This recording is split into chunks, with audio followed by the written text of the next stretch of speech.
Hello guys. तो आज के इस वीडियो में मैं आपको टेम्परेचर के कन्वर्जन के बारे में बताता हूँ। टेम्परेचर का मतलब होता है कि कोई भी सब्सटेंस आपका कितना गर्म है और कितना ठंडा है, इसे हम लोग कैसे मापें। तो उसके लिए हम लोग टेम्परेचर का इस्तेमाल करते हैं। तो बच्चों, टेम्परेचर आप सिंपली इसके लिए लिख सकते हैं। टेम्परेचर को आप लिख सकते हैं,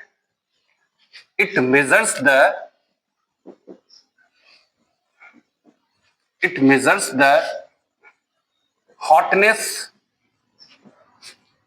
and coldness of an object। कोई ऑब्जेक्ट आपका कितना गर्म है और कितना ठंडा है, ये आप टेम्परेचर के हेल्प से मेजर कर सकते हैं। अब आपके पास टेम्परेचर को मापने के लिए 3 स्केल है। कौन कौन से स्केल है, आइए हम लोग डिस्कस करते हैं। मैं लिख रहा हूं यहां पे, there are 3 scales to measure the temperature. तो टेम्परेचर को हम लोग मेजर करने के लिए 3 स्केल का इस्तेमाल करते हैं। कौन कौन सा स्केल है बच्चों? सबसे पहला स्केल होता है जी डिग्री सेल्सियस, दूसरा होता है जी डिग्री फ़ारेनहाइट, एंड तीसरा आपका स्केल होता है, इसे हम लोग बोलते हैं केल्विन। ठीक है बच्चों, केल्विन को हम लोग के से दिखाते हैं। आप यहां लिख सकते हैं, here Kelvin is the SI unit. Kelvin आपका एसआई यूनिट होता है। अब एसआई यूनिट क्या होता है ये आपने पढ़ा होगा, नहीं तो मैं इसके लिए एक सेपरेट वीडियो बना दूंगा। एसआई यूनिट क्या होता है? International system of unit. ठीक है बच्चों, तो यहाँ पे एसआई यूनिट आपका केल्विन हुआ। अब सबसे बड़ी बात है कि इन सभी टेम्परेचर्स के बीच में रिलेशन क्या है, आपस में हम लोग इसको कैसे रिलेट करेंगे। वैसे आप टेम्परेचर को देखिए, 3 प्रकार का आपके पास टेम्परेचर है, और टेम्परेचर के कन्वर्जन के लिए जो आपके पास फॉर्मूला होता है वो मैं बताता हूं। सबसे पहले तो आप डिग्री सेल्सियस और डिग्री फ़ारेनहाइट को आपस में रिलेट करिए, या उससे पहले मैं आपको एक चीज और बता देता हूं। डिग्री सेल्सियस को मेजर करने के लिए आमतौर पे वाटर को हम लोग स्टैंडर्ड फॉर्म मानते हैं। ठीक है, तो वाटर के लिए आप डिग्री सेल्सियस जो मेजर करेंगे उसके बॉइलिंग पॉइंट और फ्रीजिंग पॉइंट को ध्यान में रख करके, तो मैं यहां लिख रहा हूं फॉर डिग्री सेल्सियस वाटर के लिए फ्रीजिंग पॉइंट जो होगा वो 0 डिग्री सेल्सियस होगा, और बॉइलिंग पॉइंट जो होगा बच्चों ये 100 डिग्री सेल्सियस होगा। ये सिर्फ वाटर के लिए मैं लिख रहा हूं, ओनली फॉर वाटर। ठीक है, इसी प्रकार से अगर आपको डिग्री फ़ारेनहाइट में बोले तो डिग्री फ़ारेनहाइट में आप वाटर का फ्रीजिंग पॉइंट लेंगे 32 डिग्री फ़ारेनहाइट, और बॉइलिंग पॉइंट इसका लेंगे 212 डिग्री फ़ारेनहाइट।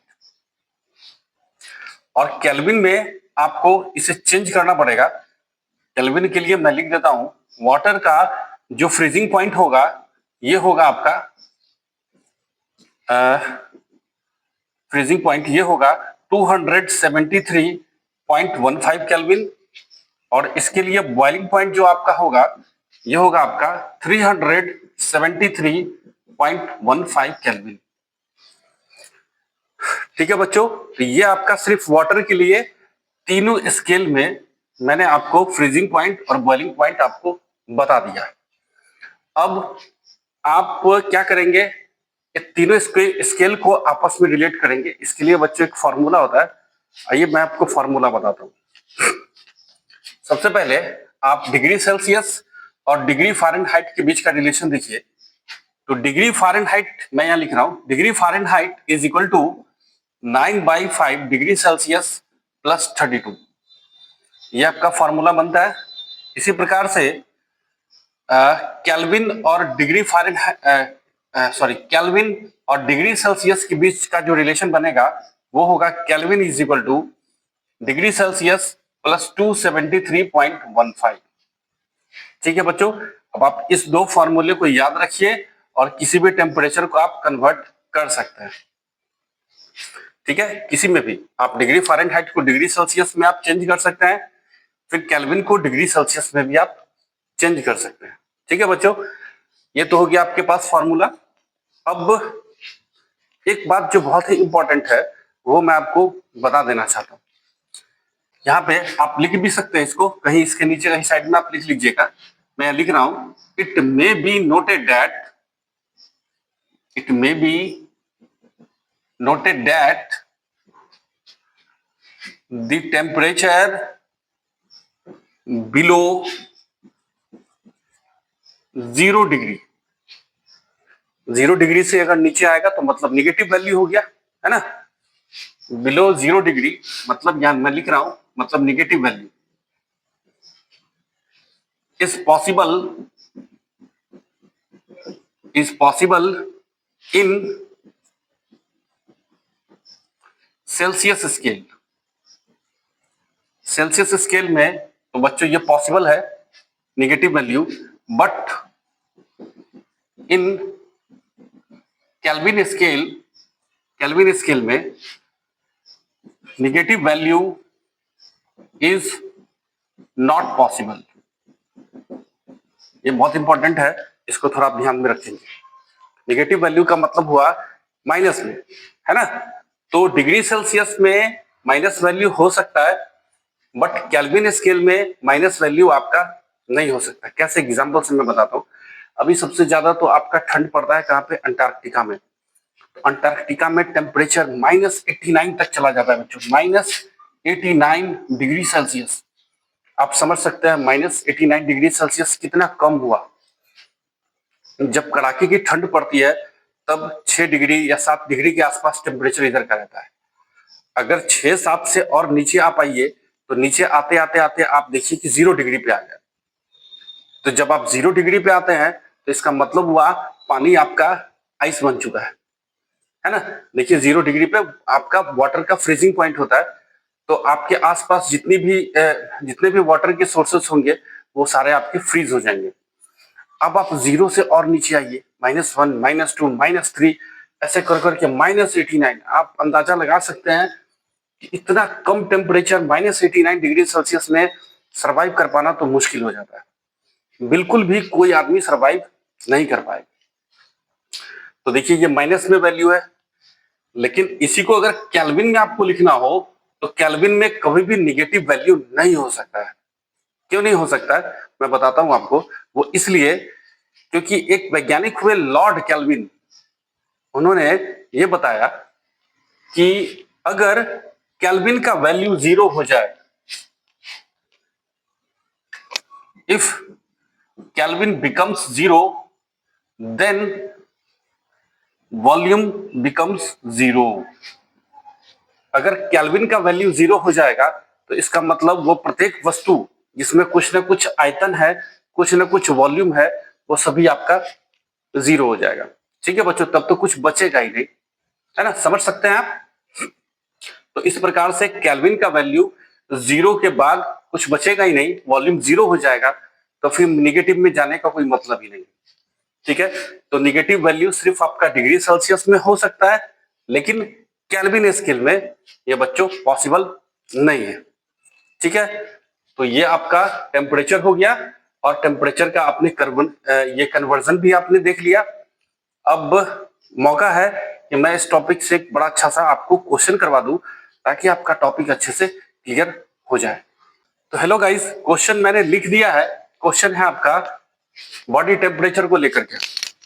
क्वेश्चन है आपका body temperature is 32 degree Celsius, convert the temperature into degree Fahrenheit and kelvin. तो बॉडी का टेम्परेचर, शरीर का तापमान आपका 32 डिग्री सेल्सियस मापा गया। अब इस टेम्परेचर को आपको डिग्री फ़ारेनहाइट और केल्विन में चेंज करना है। तो चलिए हम लोग इसे बनाते हैं। सबसे पहले तो अगर आपको डिग्री फ़ारेनहाइट में चेंज करना हो डिग्री सेल्सियस से, तो आप डिग्री फ़ारेनहाइट और डिग्री सेल्सियस ये इस फॉर्मूले को आप इस्तेमाल में लाइए। तो फॉर्मूला आपका degree Fahrenheit is equal to 9/5 degree Celsius, देखिए मैं यहीं से ले रहा हूं, +32। ठीक है बच्चों, अब आपको डिग्री फ़ारेनहाइट निकालना है। चलिए इसे रहने दीजिए। तो हो गया बच्चों 9/5 मल्टीप्लाइड बाई डिग्री सेल्सियस में जो वैल्यू आपको दिया हुआ है, इस वैल्यू को आप यहां डाल दीजिए, 32 + 32। ठीक है बच्चों, अब बस इसे आपको सॉल्व करना है। सॉल्व कीजिए। 288/5 + 32। अब जब आप इसे सॉल्व करिएगा तो बच्चों इसका वैल्यू आएगा 89.6 डिग्री फ़ारेनहाइट। ठीक है बच्चों, ये आ गया आपका डिग्री फ़ारेनहाइट में। अब आपको केल्विन में चेंज करना है, तो केल्विन में चेंज करने के लिए आपके पास बच्चों यही फॉर्मूला है। तो kelvin is equal two degree Celsius, यहीं से फॉर्मूला मैं ले रहा हूं, degree Celsius plus 273.15। Degree Celsius में आपके पास जो वैल्यू है, यही वैल्यू आप डाल दीजिए। ये हो गया बच्चों 32 डिग्री सेल्सियस प्लस 273.15। अब इसे सिंपली ऐड करना है, इसे आप ऐड कर लीजिए। इसका वैल्यू आपको आएगा 305.15 केल्विन। ठीक है बच्चों, तो ये था आपका टेम्परेचर से रिलेटेड एक बहुत ही बढ़िया क्वेश्चन। और ये क्वेश्चन आपका बॉडी टेम्परेचर, मतलब जो आपके साइंस में चल रहा है, बॉडी टेम्परेचर को मापना वगैरह पड़ता ही है, तो उसी को रिलेट करके हम लोगों ने क्वेश्चन लिया है ताकि आपको अच्छे से समझ में आ जाए। तो ये था आपका डिग्री फ़ारेनहाइट और केल्विन में रिलेशन, और उससे रिलेटेड एक बहुत ही बढ़िया क्वेश्चन। आई होप आप लोगों को समझ में आया होगा। अगर अच्छा लग रहा हो तो लाइक का भी बटन दबा दीजिए और मुझे फॉलो कीजिए।